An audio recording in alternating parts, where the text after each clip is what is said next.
let's see here. Another good week of practice. Get ready to head down to Dallas. Excited about where our kids are. I think they're excited about another road game, another ACC game against a really good opponent in SMU. Getting a talented football team and looking forward to it. Questions? Pat, any strategy behind when you announced Eli last night on your radio show? No, not really. I don't think I've ever announced it on a radio show. It was different. I'm different. No, just, we got a staff meeting, and Chris Hanks sits right there in that first chair, and I sit right where EJ's sitting. And he said he was cleared last night, 4 o'clock, 4:15 or whatever, and radio show was next. And I said, let's just get it out there. Larry. Have you seen his demeanor, in practices, just as far as, I don't think he's been hurt before, at least with you guys. Yeah, he's fine. I mean, I guess he was hurt in the spring. He was hurt in the spring with a hammy. He was kind of banged up all spring. So he's been great, outstanding. You said he was wait and see. Rhett Lashley says Kevin Jennings is questionable. As a coach, do you even pay any attention to what's said publicly, to what coaches are putting out there for the public? Not really. I mean, you hear what they're saying. People tell you what they said. Hey, he said this, but is it true? Who knows? You prepare for everybody. They got backups. We got backups, and you got to be prepared for it either way. So you prepare. You prepare for their backup, Stone? Always. I mean, he's a different kind of quarterback, isn't he? He's different. Yeah. I mean, he's not a big scrambler. I mean, Kevin scrambles. God bless you. He scrambles everywhere. I mean, he's dangerous with his feet. Stone is not that guy, but he's an accurate passer and won a lot of football games for him. Won him a championship a year ago, so he's pretty good too. How much practice was Eli able to get in this week? He got in a majority of it, so I feel pretty good with where he is. Pat, these days, college coaches have to not only coach the team, come up with strategy, but also, do personnel work. In other words, cook the injury. Are you talking injuries or? No, not talking injuries. In other words, cook the meal and buy the groceries, like Bill Parcells used to say. Right. And you've done that in the past year, Done it for a few years. Well, yeah, but you did a lot this past off season. Right. I was just wondering, at what point did you embrace that concept? Because what concept of the concept of having to go out and find guys, build the roster.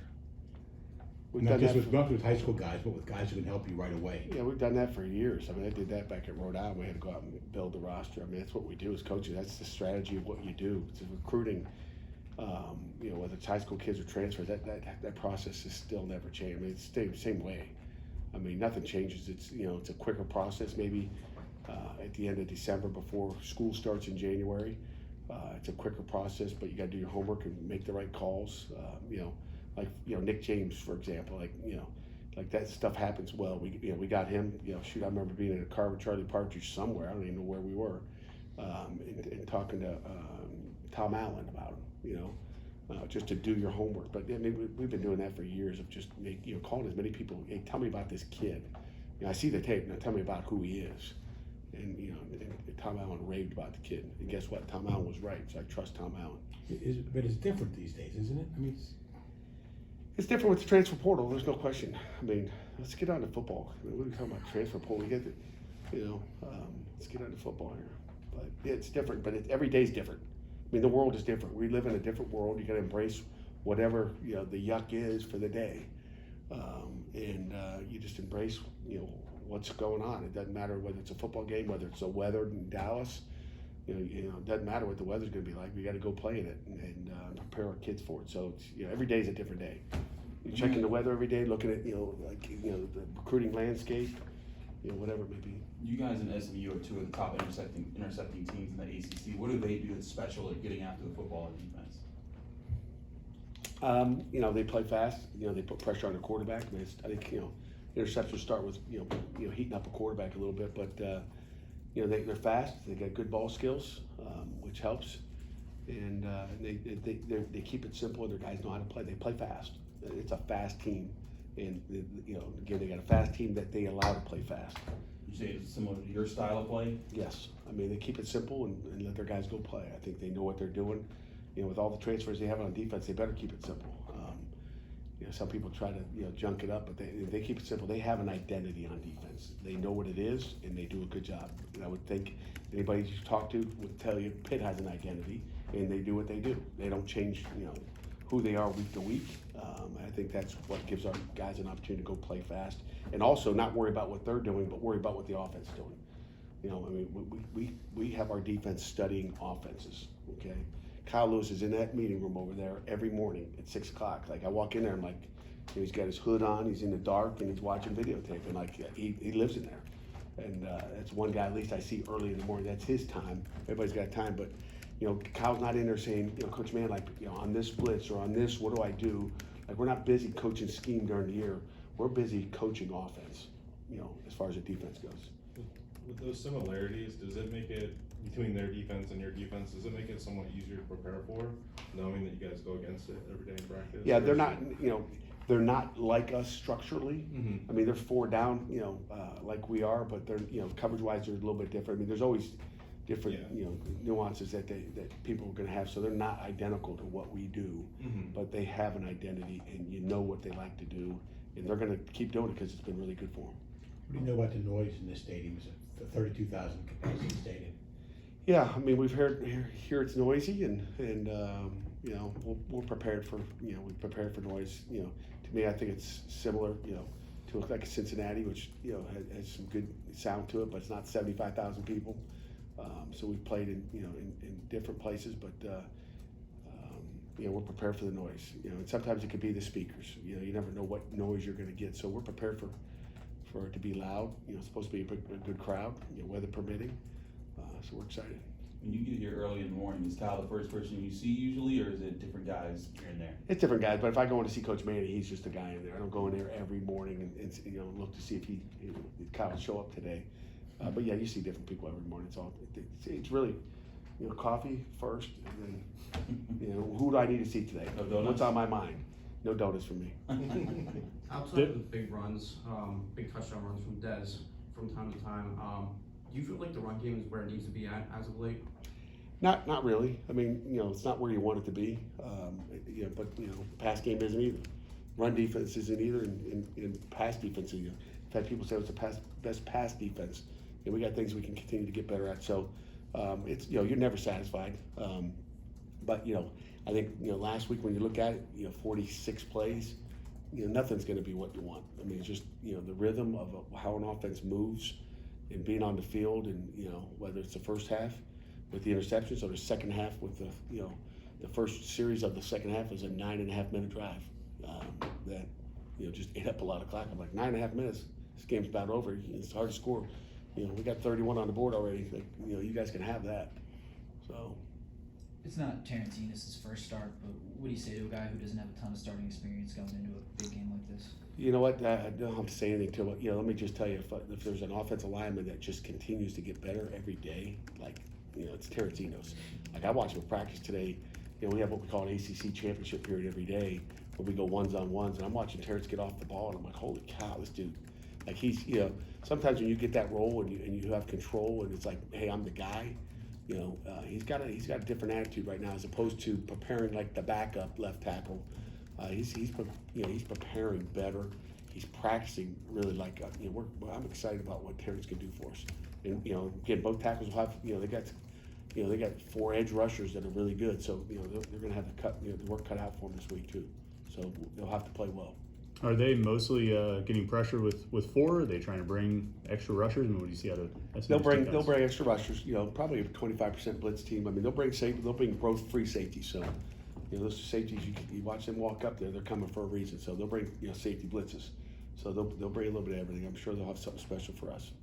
What do you guys have to key on to create turnovers against them? Their quarterback had 3 interceptions last week. Is it just sort of simply sticking to your plan, or are there different keys you guys have to switch up? Just we didn't plan on having 5 interceptions last week. You don't plan on that. It's play.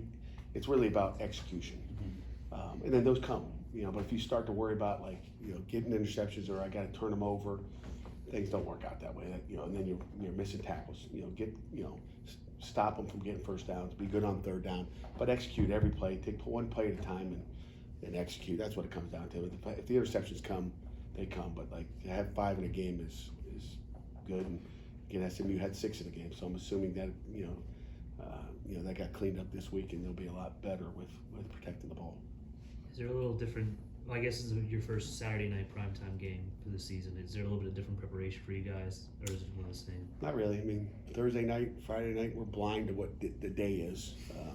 For us, that was really Saturday night, last Thursday night, as far as how our schedule works. So, the day doesn't matter. Our guys aren't looking at the calendar going, there's an S instead of a T or an R or whatever you use as far as, the days of the week. So, it's Saturday night.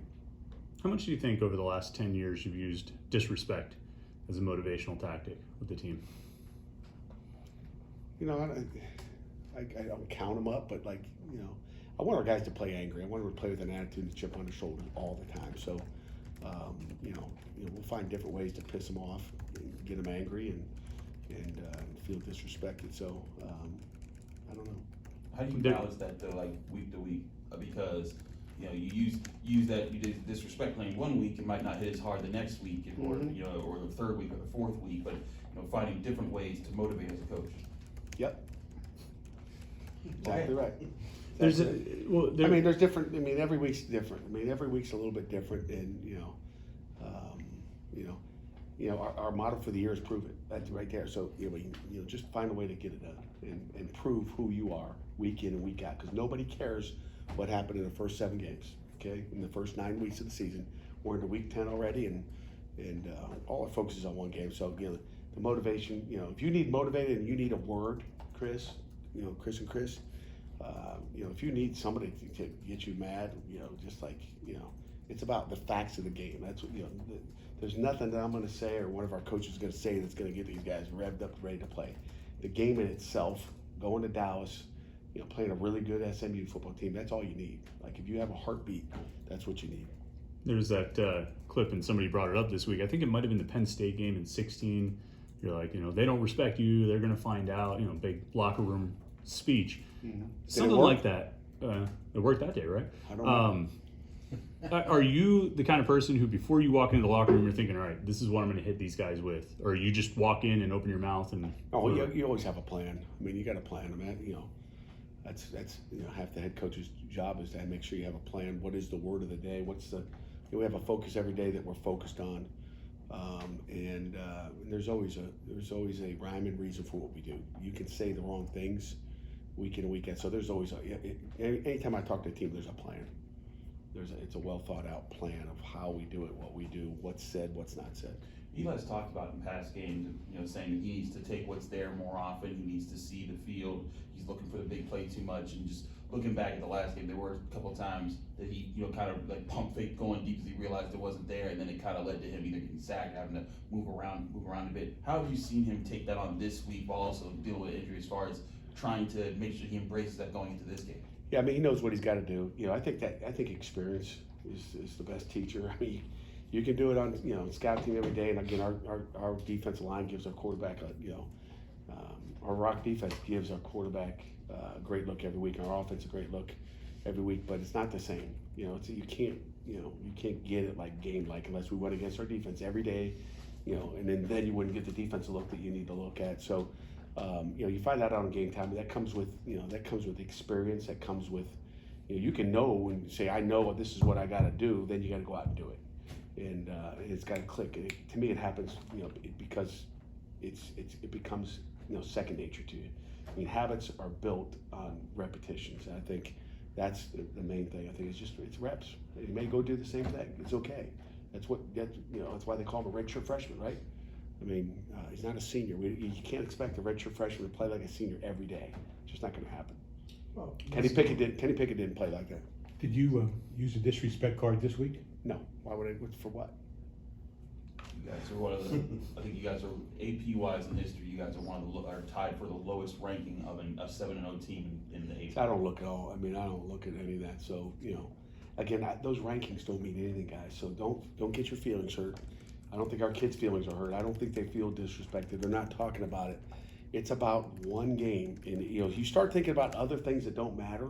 You included, guys. Get your heads together. Get your minds right, and focus on the things that really matter. The things that matter is you guys call a good game on Saturday. Make sure you get down there. Make sure you got your raincoats, Jerry. You get a chance to go to Dallas. No. Oh, come on. But make sure you worry about that and you forget your raincoat. You worry about that, you don't have your gloves. Worry about the things that you can control. And we don't control all that stuff on the outside. That's a useless, useless time. And you don't want to spend your energy on useless things that don't matter. It doesn't matter. We take care of our business. Everything will work out the way we want it to. So we'll talk. You can talk about all the disrespect and how wrong everybody was after the